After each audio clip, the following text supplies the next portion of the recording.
está conformado por Aura Vázquez, Nayibe Castillo, Isaías Barrios, Miguel González y mi persona Luz Palma. En esta oportunidad mi tema a desarrollar es sobre el recurso de casación. Cuando nosotros hablamos de recurso de casación estamos hablando de aquel recurso extraordinario que se utiliza para impugnar una sentencia o un fallo definitivo en casos de que exista una mala interpretación de la ley, aplicación del derecho o incluso haya faltado un requisito o formalidad esencial para que se desarrolle el proceso y este realmente sea válido. De igual manera, cabe destacar que el recurso de casación tiene su origen desde la Revolución Francesa y todos aquellos movimientos independentistas que se han originado en América. El recurso de casación o la palabra casación como tal deriva del término francés cassation, que significa anular o quebrantar. Asimismo, es importante señalar que el recurso de casación tiene tres clases. El recurso de casación de forma, que es aquel recurso que se emite cuando existe la falta de uno de los elementos sustanciales o requisitos de forma como tal para que realmente se tome aquella decisión en un proceso. O incluso el recurso de casación por fondo, que es cuando existe una mala interpretación de la ley, o el recurso de casación sobre los hechos, que se refiere a establecer este recurso extraordinario cuando exista una mala o una incorrecta valoración de los hechos y de igual manera sea injusto tal valoración. Cabe destacar que el recurso de casación se encuentra establecido desde el artículo 312 al 326 del Código de Procedimiento Civil. El artículo 312 señala cuándo puede proponerse el recurso de casación y dice que este puede proponerse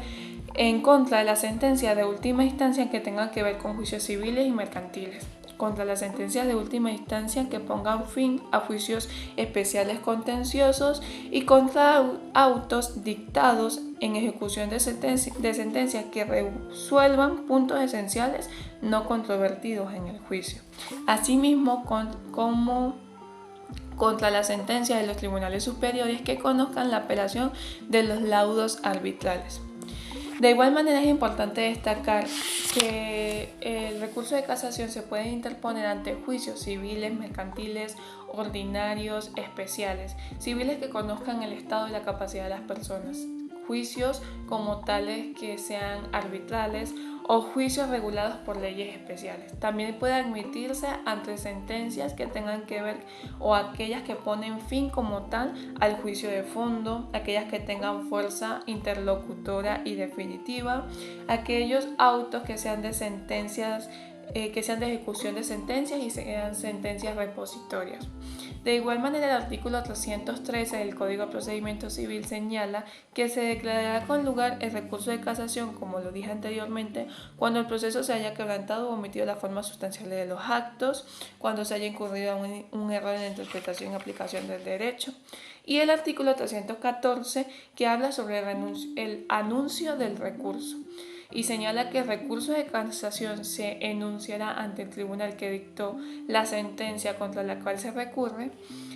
dentro de los 10 días siguientes al vencimiento de los lapsos indicados en el artículo 521 del Código de Procedimiento Civil. Ahora bien, el artículo 314 en su tercera parte establece que toda intervención del tribunal que dictó la sentencia contra la que se recurre para frustrar o obstaculizar el anuncio del recurso será sancionada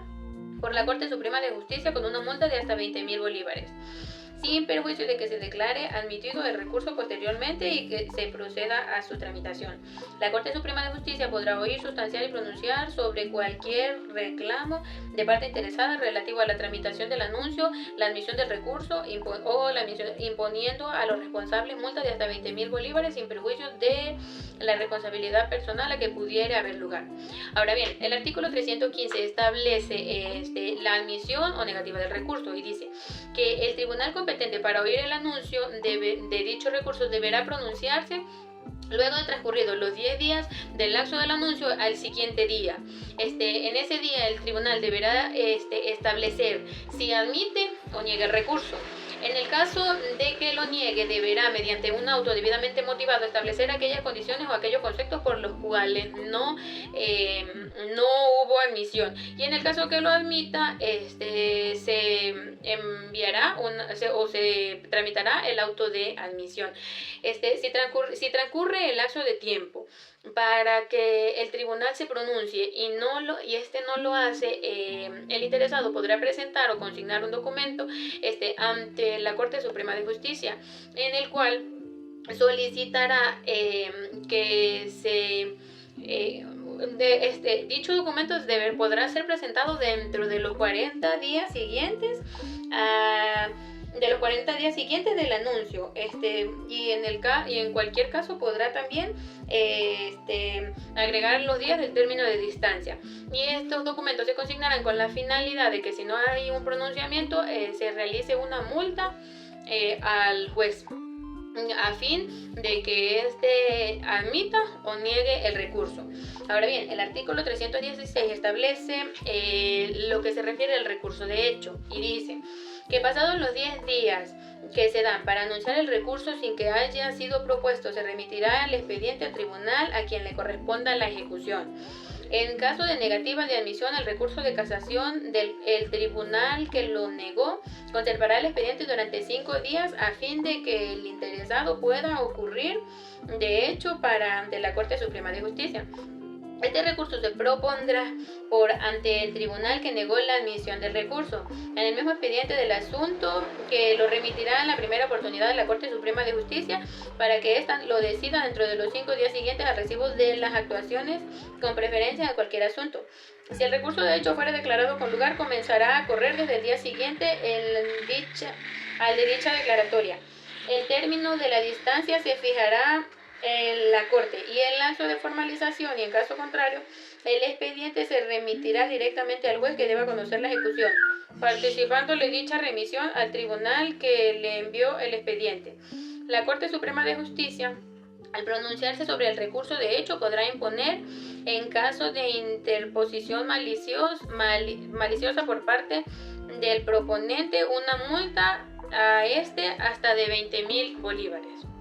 El artículo 317 establece que, una vez admitido el recurso de casación o declarado con lugar el recurso de hecho, comenzarán a correr desde el día siguiente el vencimiento del lapso de los 10 días que se dan para efectuar el anuncio en el primer caso, y del día siguiente de la declaratoria con lugar del recurso de hecho en el segundo caso, un lapso de 40 días más. De 40 días más el término de la distancia que se haya fijado entre la sede del tribunal que dictó la sentencia recurrida y la capital de la República. Ahora bien, computado en la misma forma, dentro del cual la parte o partes recurrentes deberán consignar un escrito razonado, bien en el tribunal que lo admitió el recurso, o si la consignación se efectúa antes del envío del expediente, o bien directamente en la Corte Suprema de Justicia, o por órgano de cualquier juez que lo autentique, que contenga en el mismo orden que se expresan los siguientes requisitos. En primer lugar, la decisión o decisiones que se requieran, los quebrantamientos o omisiones que se hagan contra el artículo o contra el ordinal 1 del artículo 313, la denuncia, si hubiera incurrido en alguno de los casos contemplados en el ordinal 2 del artículo 313, con expresión de las razones que demuestren la existencia de infracciones falsas de infracción falsa, aplicación o aplicación errónea. Y la especialización de las normas jurídicas que el tribunal de última instancia debió aplicar y no aplicó para resolver la controversia, con expresión de las razones que demuestren la aplicación de dichas normas. Ahora bien, la inhibición o recusación que se intente contra los magistrados del Tribunal Supremo de Justicia o de la Corte Suprema de Justicia no suspenderá el lapso de formalización. El artículo 318 del Código de Procedimiento Civil venezolano establece las formalidades y condiciones bajo las cuales puede interponerse este recurso. A su vez, se indica que, transcurridos los 40 días nombrados en el artículo anterior, la contraparte tendrá 20 días para consignar por escrito los argumentos que contradigan los alegatos. El artículo 319 de este mismo código establece que la Corte Suprema de Justicia tendrá un plazo de 60 días para dictar el fallo del recurso propuesto. El artículo 320 explica que en sentencia de la Corte Suprema de Justicia se pronunciará sobre las infracciones si llegaran a ocurrir o existir en este proceso, y en esta misma sentencia se hará pronunciamiento expreso de las costas del proceso. El artículo 321 indica que los jueces de instancia procurarán acoger la doctrina de casación establecida en casos análogos para defender la integridad de la legislación y la uniformidad de la jurisprudencia. El artículo 322 del Código de Procedimiento Civil venezolano se refiere a la admisibilidad de este recurso y, en resumen, establece que la apelación debe ser interpuesta dentro de un plazo específico y debe cumplir con ciertas formalidades para ser considerada válida. Además, señala que la apelación se dirige a una instancia superior que revisará el fallo. Este artículo también puede abordar aspectos como los efectos suspensivos de la apelación, es decir, si la ejecución de la sentencia se detiene mientras se resuelve el recurso. En general, este artículo es fundamental para garantizar que las apelaciones se realicen de manera ordenada y conforme a la ley, asegurando el derecho a una revisión judicial adecuada. El artículo 323 indica: si el juez de reenvío fallara contra lo decidido por la Corte Suprema de Justicia, las partes interesadas podrán proponer recursos de nulidad contra la nueva sentencia dentro de los 10 días siguientes a su publicación. El artículo 324 expresa que para formalizar y contestar el recurso de casación, así como para intervenir en los actos de réplica y contrarréplica ante la Corte Suprema de Justicia, el abogado deberá ser venezolano. Hay unas condiciones: mayor de 30 años y tener el título de doctor en alguna rama de derecho o en ejercicio profesional de la abogacía,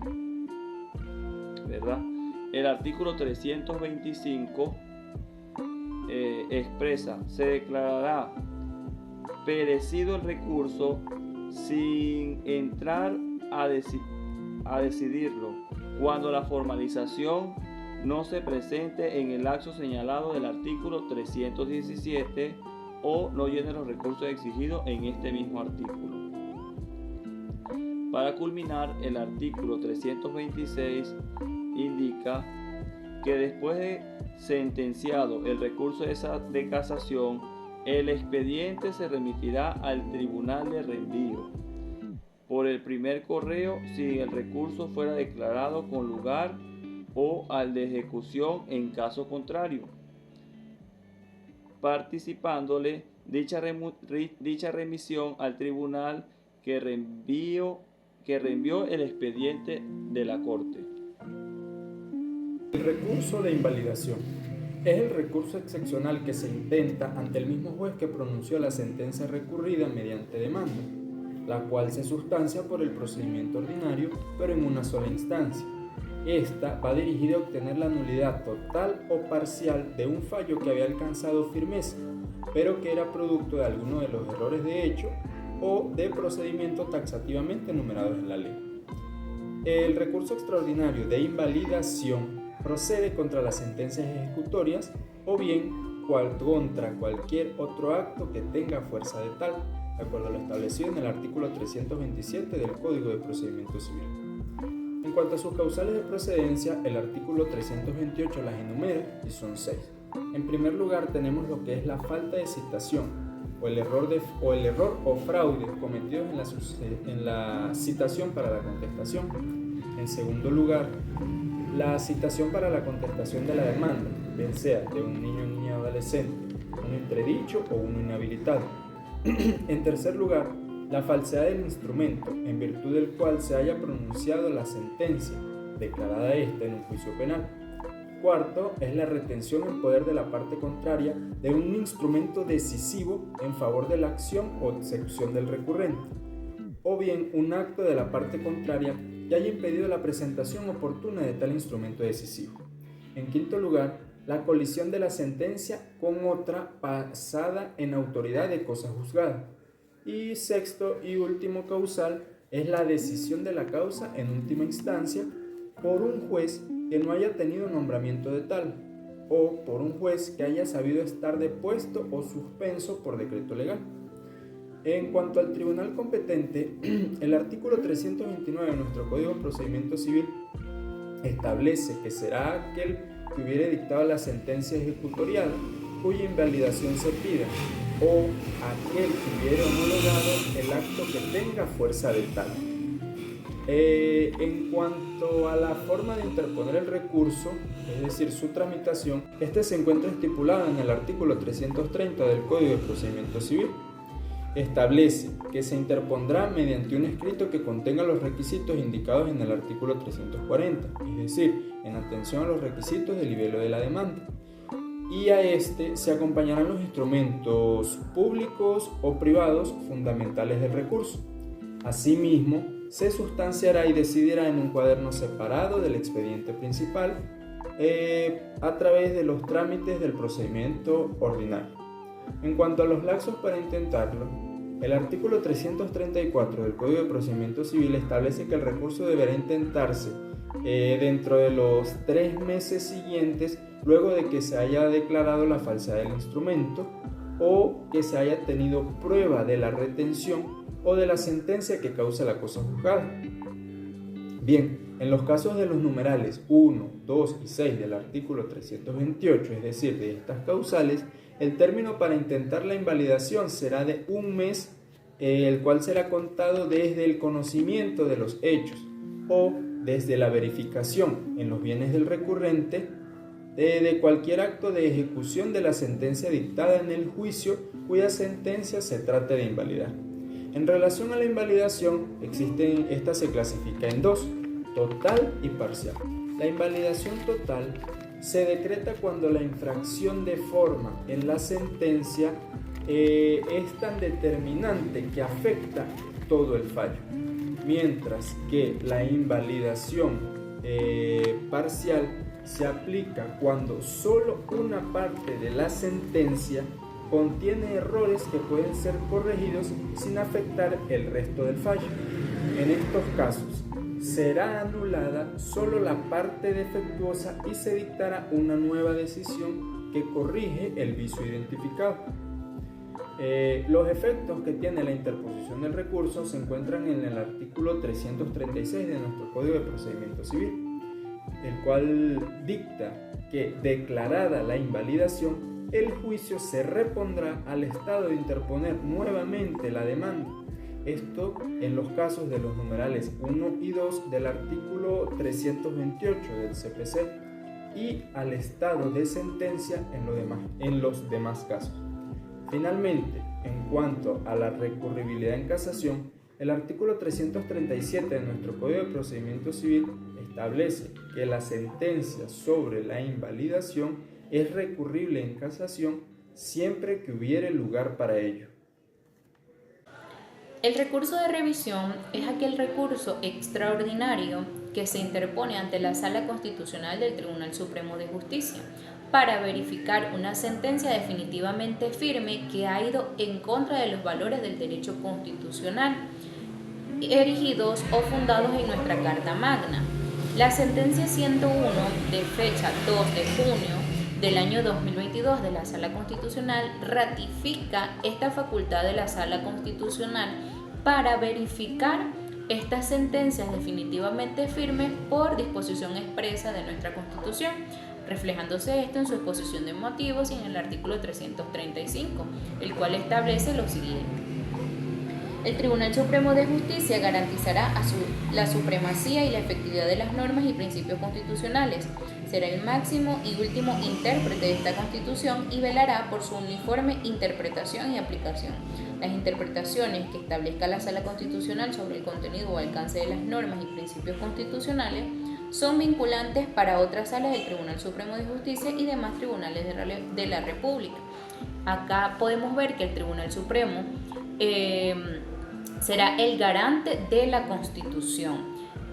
Todo ello se va a reflejar porque el recurso de revisión no puede verse como una segunda instancia, sino únicamente como un recurso extraordinario y que debe darse de forma excepcional y debe garantizar o debe tener el objetivo de garantizar la uniformidad de la interpretación de las normas y principios constitucionales. Ahora bien, ¿cuándo procede este recurso de revisión? Este va a proceder cuando haya habido haya ocurrido un errado control de la constitucionalidad, se haya obviado por completo la interpretación de alguna norma constitucional o se haya violentado grotescamente algún derecho constitucional. Todo ello de conformidad con el artículo 336, numeral 10 de nuestra Constitución, el cual establece lo siguiente, que son atribuciones del Tribunal Supremo de Justicia, y el numeral 10 establece revisar las sentencias definitivamente firmes de amparo constitucional y de control constitucional de leyes o normas jurídicas dictadas por los tribunales de la República en los términos establecidos por la ley orgánica respectiva. Es decir, acá vamos a ver lo que es la revisión, o se puede determinar que es una atribución del Tribunal Supremo de Justicia revisar las sentencias definitivamente firmes. Pudiéndose determinar que las sentencias a las cuales va a proceder este recurso de revisión constitucional serán las establecidas en este artículo, como las de amparo constitucional y aquellas de control difuso de constitucionalidad de las leyes o normas jurídicas, pero siempre y cuando ellas hayan sido dictadas en una sentencia definitivamente firme por los tribunales de la República. Ahora bien, ¿cuál es el procedimiento para interponer esta solicitud de revisión o este recurso de revisión constitucional? La Sala Constitucional, a través de una sentencia, estableció que el procedimiento podía variar de acuerdo a la circunstancia o a la situación o al caso en concreto que se vaya a revisar. Esta sentencia es de fecha del 18 de mayo del año 2001 y establece que el procedimiento a seguir puede ser el establecido en la Ley Orgánica del Tribunal Supremo de Justicia o el establecido en la Ley de Amparo de Derechos y Garantías Constitucionales para realizar o para recibir la solicitud de revisión constitucional. Primeramente, se va a proceder a la admisibilidad. Una vez recibido este recurso, se va a proceder a la admisibilidad o inadmisibilidad de este recurso de revisión, pudiéndose establecer el ponente que va a llevar a cabo o que va a dirigir esta sentencia, que se puede declarar con lugar o sin lugar de este recurso de revisión, y puede también este auto de admisión, comenta la sala, que también pueden establecer una audiencia oral donde las partes intervinientes pueden establecer sus alegatos. Asimismo, una vez esté admitido esto, se dará un lapso continuo de 30 días para que se establezca o se dicte el fallo de la sentencia. Y mediante transcurrido este lapso de 30 días podrán las partes establecer o interponer cualquier escrito de alegato. Ahora bien, ¿cuál sería su efecto? El efecto de este recurso de revisión constitucional sería dos efectos esencialmente. En primer lugar, que si se comprueba que esta decisión que ha quedado definitivamente firme ha ido en contra de la norma constitucional o ha vulnerado algún derecho de la norma constitucional, se va a modificar o se va a decretar, se va a anular la decisión. Pero si se determina que no hay ninguna violación a la norma constitucional ni a algún derecho, esta se confirma la decisión y se declara sin lugar el recurso de revisión interpuesto. A modo de conclusión, podemos agregar que estos recursos son esenciales para mantener la integridad del sistema judicial, ya que van a proporcionar una vía para corregir las decisiones judiciales que pueden ser injustas o incorrectas, además de reforzar el principio de seguridad jurídica al asegurar que las decisiones judiciales sean revisadas y, si es necesario, rectificadas por instancias superiores. Muchas gracias por su atención.